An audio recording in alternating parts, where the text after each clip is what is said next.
Bonjour et bienvenue à cette nouvelle balado de l'OACIQ. Aujourd'hui, acheter un condo, que faut-il savoir?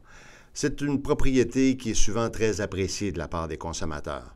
Mon nom est Louis Beauchamp, je suis vice-président communication à l'OACIQ et j'ai le plaisir d'avec moi aujourd'hui d'avoir l'avocat émérite et expert de la copropriété, Maître Yves Jolicoeur, et avec moi également mon collègue qui est Nicolas Rioux, qui est directeur des affaires juridiques. C'est un sujet vraiment intéressant qui passionne les gens. Première question, Maître Jolicoeur. Pourquoi est-ce que les gens s'intéressent-ils tant au condo? Bien, c'est un mode de vie dans un premier temps. C'est un mode pour les acheteurs de première génération d'accéder à la propriété, souvent des coûts plus raisonnables, hein, donc une question d'abordabilité du logement. C'est aussi une zone de sécurité pour les gens plus âgés qui se disent, ben écoutez, on a une maison, on se dit, c'est peut-être un moment dans notre vie où on cherche un lieu sécuritaire, on va peut-être vouloir voyager, on a des soucis de santé, on ne veut pas pelleter. Alors, il y a différentes raisons qui motivent un acheteur et c'est souvent en fonction du moment où vous êtes rendu dans votre vie. Et c'est la raison pour laquelle c'est un mode intéressant. Bon, Nicolas, quand j'entends ça, tout de suite, je pense au rôle du courtier immobilier. Évidemment, là, c'est différent entre acheter une maison et une copropriété. Il y a quand même des différences importantes. Effectivement. Pour un courtier qui va assister un client, ben, on n'est pas nécessairement dans le même type de propriété. Il y a des particularités qui caractérisent la copropriété, notamment des éléments qu'on doit garder en tête, par exemple la déclaration de copropriété. Différents éléments qui pourraient, par exemple, être les règlements de l'immeuble. Est-ce qu'on a, entre autres, des questions sur le fonds de prévoyance, puis différents aspects qui sont particuliers à la copropriété, puis qu'on ne retrouve pas nécessairement dans une transaction pour une unifamiliale, par exemple. Quand on parle, Maître Jolicoeur, de fonds de prévoyance, c'est quoi exactement un fonds de prévoyance? Bien, le terme le dit. Hein, on veut prévoir, dans le fond, le coût des travaux dans le futur. Puis on veut surtout éviter ce qu'on appelle les cotisations spéciales. Parce que quand on ajoute un condo, on a un budget. On se dit, bon, on a une hypothèque, des taxes municipales, et ainsi de suite. Mais contrairement à une maison, une familiale, on ne contrôle pas la part financière. On a un syndicat de propriétaires qui, un jour, peut-être nous dire, bien, il y a une toiture à faire et vous avez acheté au premier niveau. Vous n'en avez pas pris conscience des travaux. Donc, l'objectif du fonds de prévoyance, c'est justement d'avoir les fonds requis pour éviter qu'un acheteur qui achète cette année se ramasse à payer une facture qu'il n'a pas du tout considérée dans son processus d'achat. C'est à ça que ça sert, ce qu'on appelle les frais de condo? Oui, mais évidemment, il y a un coût propriétaire parce qu'il faut comprendre qu'une copropriété, c'est comme une municipalité. Hein, ça offre des services. On a des immeubles, il y a des grands services. On a une piscine, on peut avoir toutes sortes de services connexes. Puis on a des copropriétés qui sont plus modestes. Hein, c'est un peu un siplex. Alors, les charges communes vont être tributaires du degré de service qu'on va obtenir. Donc, on appelle ça des frais de condo. Terme juridique, c'est des charges communes. OK, des charges communes. Mais la question aussi que je me pose, c'est qu'il y a des frais de condo pour l'entretien, pour, dans le fond, le courant, ça je peux dire. Mais le fonds de prévoyance, puis est-ce que ça fait partie des frais de condo ou c'est quelque chose qui doit être facturé à part? Comment ça fonctionne? Comment l'un communique avec l'autre, si je peux dire? Bien, quand vous recevez à chaque année ce qu'on appelle l'avis de cotisation, là, le conseil d'administration va vous envoyer un avis en disant, écoutez, M. Jolicoeur, vous êtes propriétaire de l'unité 202. Dans vos charges communes, il y a des dépenses courantes, ce qu'on appelle fonds d'opération, pour le déneigement et les primes d'assurance, parce que tout est dans un cadre collectif.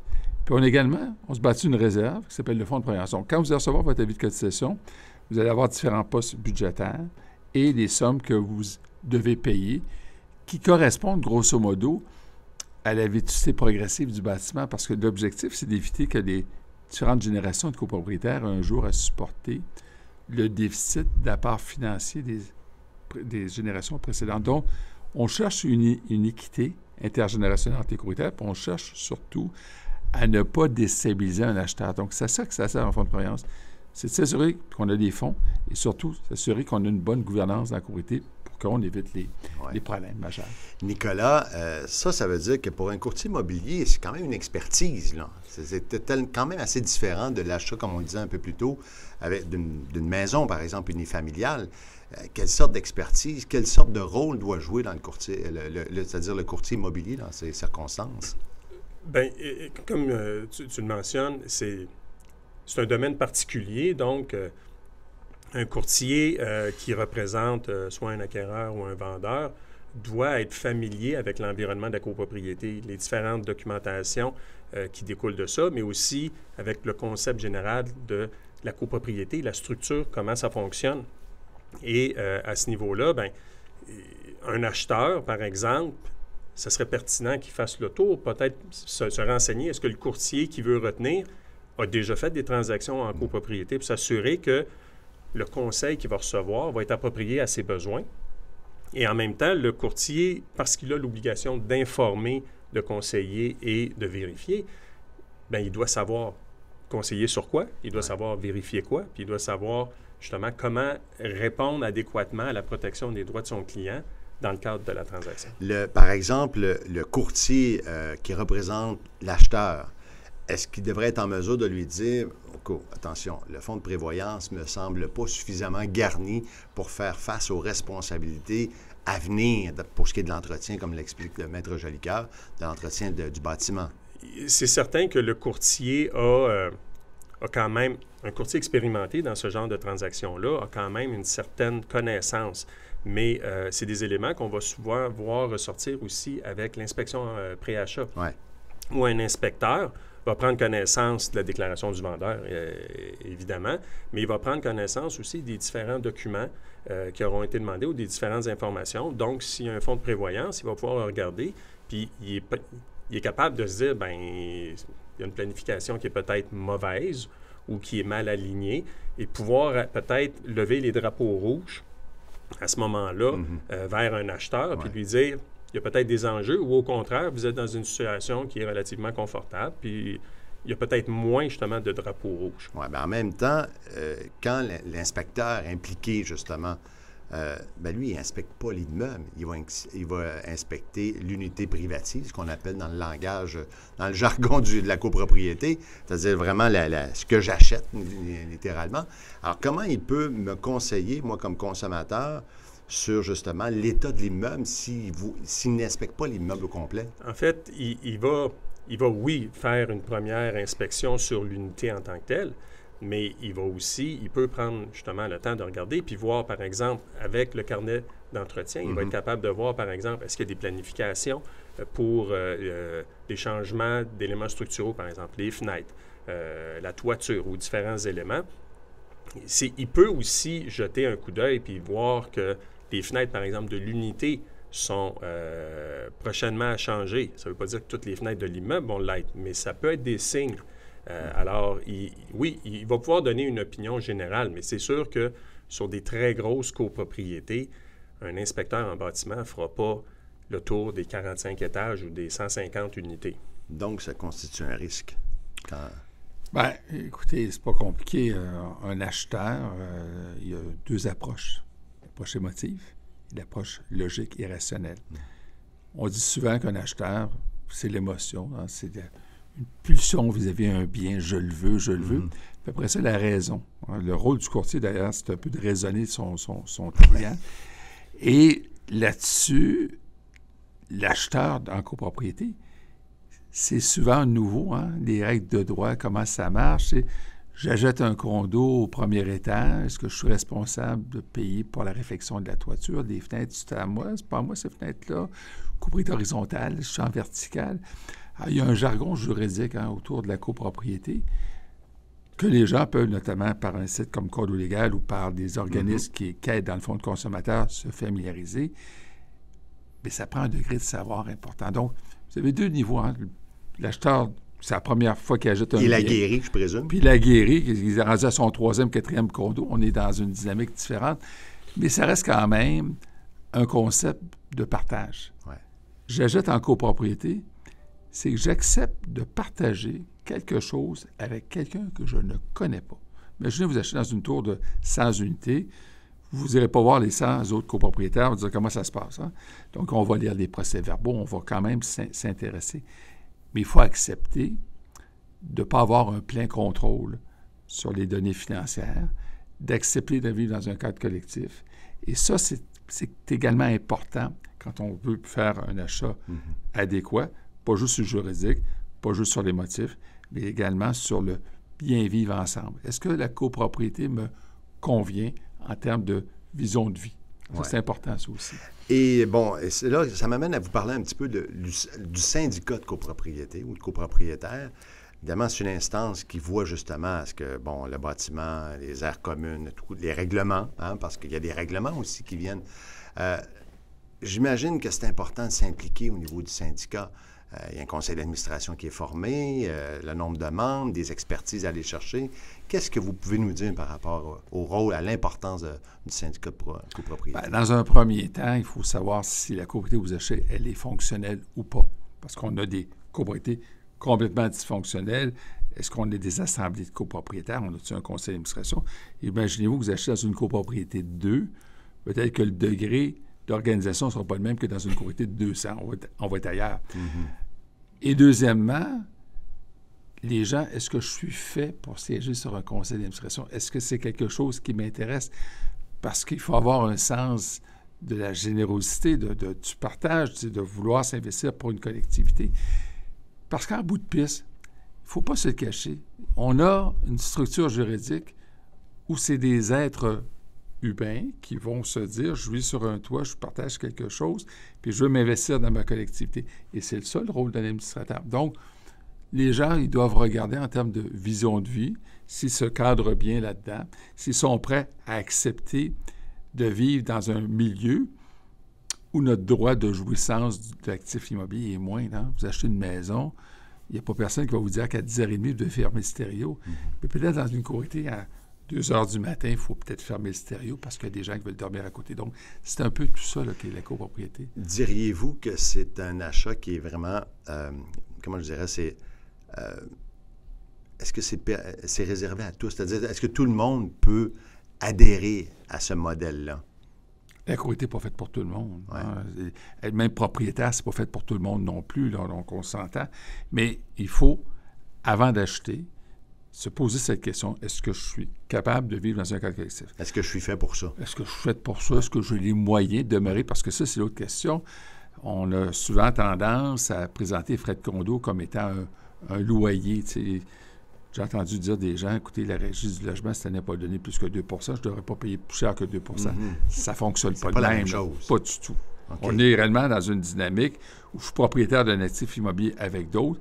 S'il faut refaire de la toiture, on ne parlera pas du coût d'augmentation de la régie du logement cette année-là. C'est quoi, Nicolas Rioux, les enjeux propres, justement, en termes de courtage immobilier, propres à ce secteur d'activité lesquels il faut avoir peut-être un regard là, important là, à porter? Là. Bien, un peu comme disait M. Jolicoeur, justement, de se familiariser avec qu'est-ce qui existe, qu'est-ce qui est en place quand on arrive puis on est intéressé par une copropriété. Par exemple, de prendre connaissance de la déclaration de copropriété, de savoir justement s'il existe un fonds de prévoyance, s'il y a un carnet d'entretien, est-ce que, par exemple, il existe des règlements, à savoir est-ce que j'ai le droit, par exemple, d'avoir un animal de compagnie? Est-ce que j'ai le droit d'avoir des invités pour aller à la piscine? Tous ces éléments-là, et ça, c'est des éléments qu'on ne voit pas nécessairement dans une transaction pour une résidence unifamiliale. Alors, il y a tout cet aspect-là qu'il faut garder en tête, de penser peut-être d'aller voir les procès-verbaux du conseil d'administration. On a besoin de se renseigner un peu plus, ne serait-ce que de savoir, par exemple, au niveau des cotisations, est-ce qu'il y a une cotisation spéciale qui s'en vient? J'achète 3 semaines avant, puis après ça, je reçois la facture. Il y a tous ces éléments-là qui, en fait, sont particuliers à ce type d'actifs-là, qu'on ne voit pas nécessairement ailleurs. Donc, le courtier doit être sensible à ces éléments-là et doit en connaître l'existence pour pouvoir éventuellement conseiller puis accompagner son client tout au long du processus. Est-ce que, peut-être en terminant, est-ce que on constate qu'il y a quand même un parc immobilier qui est vieillissant dans le secteur de la copropriété? Ça revient dans l'actualité assez régulièrement versus les nouvelles copropriétés. Est-ce que si je suis consommateur, je devrais faire attention justement à acheter, quand il est question d'une copropriété qui peut avoir 30, 40, 50 ans? Est-ce que ça, c'est un drapeau rouge en partant? Ce n'est pas l'âge du bâtiment qu'on doit uniquement prendre en compte, c'est son degré d'entretien, c'est sa qualité de construction. Si vous avez un immeuble qui, pendant 30 ans, a été entretenu, on a provisionné les travaux futurs, le bâtiment a vécu les problèmes de vices de construction, ils sont derrière. Donc, on a un bâtiment qui est stable. On a des copropriétés au Québec qui sont exemplaires. On a des copropriétés où les gens se sont investis ces conseils d'administration, ils sont dans une culture du maintien d'actifs, c'est une culture de provision des travaux. C'est très stable. Et ces immeubles-là, c'est ces immeubles qu'on doit retenir. Alors qu'on achète, on se dit, on va acheter dans le neuf, c'est plus attrayant, les armoires de cuisine sont plus sympathiques, et ainsi de suite. Mais il faut faire attention parce que, malheureusement, des bâtiments exempts de vices de construction, ça n'existe pas. Alors, il y aura toujours des problématiques en démarrage de côté. Donc, qu'elle soit ancienne, qu'elle soit neuve, il y a une évaluation qui doit être faite par l'acheteur, accompagné d'un courtier immobilier, parce que c'est le sujet aujourd'hui, qui a l'expertise voulue. Tu sais, vous savez, c'est un domaine très spécialisé, très niché.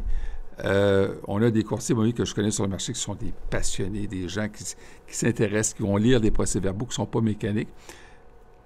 Le sens de l'accompagnement, le sens de l'intérêt, c'est ce qui fait en sorte qu'une transaction se fait de façon concluante. Vous abordez la question des vices cachés, par exemple. Une dernière question pour Nicolas, peut-être. Il y a évidemment l'inspection pré-achat ou encore pré-vente, c'est selon si je suis un acheteur ou un vendeur. Mais aussi, il y a toute la question de la garantie de qualité, légale de qualité. J'imagine que ça, c'est des éléments sur lesquels on doit insister. On ne dira jamais assez. L'inspection, c'est primordial. Ouais. C'est la première chose à quoi on doit penser. Puis effectivement, tous les enjeux relatifs à l'application de la garantie légale vont prendre une importance aussi qui est différente dans le cadre d'une copropriété que dans le cadre d'un immeuble, par exemple, unifamilial. Et encore là, c'est des éléments qu'un courtier qui a ce niveau de connaissance-là va pouvoir porter à l'attention de son client puis dire, on a peut-être un drapeau rouge ici, ou au contraire, non, on est dans une bonne situation. Et comme disait Maître Jolicoeur, justement, tout ce niveau d'information, il faut savoir aller la chercher puis savoir qu'elle existe. Mm-hmm. C'est pour ça qu'on préfère recommander aux gens d'aller vers des courtiers qui ont cette priorité-là dans leur pratique de dire, moi, je fais beaucoup de condos et j'ai cette expérience-là que je peux faire bénéficier à mes clients. Donc, en terminant, si on avait à résumer un peu notre conversation, qu'est-ce qu'il faut retenir quand vient le temps, par exemple, d'acheter dans une copropriété? Qu'est-ce que vous diriez? Toutes les questions de vérification diligente. On ne peut pas faire un achat uniquement émotif. On ne peut pas faire un achat sur la couleur du papier peint, sur l'ensoleillement, sur la salle de gym ou la piscine. Il faut avoir une approche rationnelle. Donc, une fois que l'émotion s'est exprimée, là, on se met ça de côté en disant, est-ce que cet achat-là est fait pour moi? Est-ce que les règles de vie établies dans la déclaration de côté, est-ce que je suis capable de m'adapter à cette réalité-là? Est-ce que le risque financier, parce qu'on va parler d'un risque financier, est-ce que je suis capable de jauger? Est-ce que je suis capable de comprendre? Ce sera quoi mon apport financier dans le futur? Et si effectivement ces vérifications diligentes sont faites de façon correcte, bien, l'achat va être des plus constructifs. Et ça, j'imagine, c'est le rôle du courtier. Exactement. En fait, le rôle du bon courtier, c'est de faire exactement ce que Maître Jolicoeur vient de dire. Tout à fait. Écoutez, merci beaucoup d'avoir participé à cette balado. Je vous remercie sincèrement. Et puis, vous qui nous écoutez, merci d'abord de consacrer du temps à cette balado. Et puis, je vous invite, évidemment, si vous voulez plus d'informations, consulter notre site web, oaciq.com. Également, vous pouvez interroger Élise, notre agente conversationnelle, qui est là 24 heures sur 24, 7 jours sur 7, qui peut répondre à vos questions. Et vous allez voir, elle répond avec beaucoup de précision même, je dirais. Merci beaucoup de votre attention. Je vous souhaite une bonne fin de journée.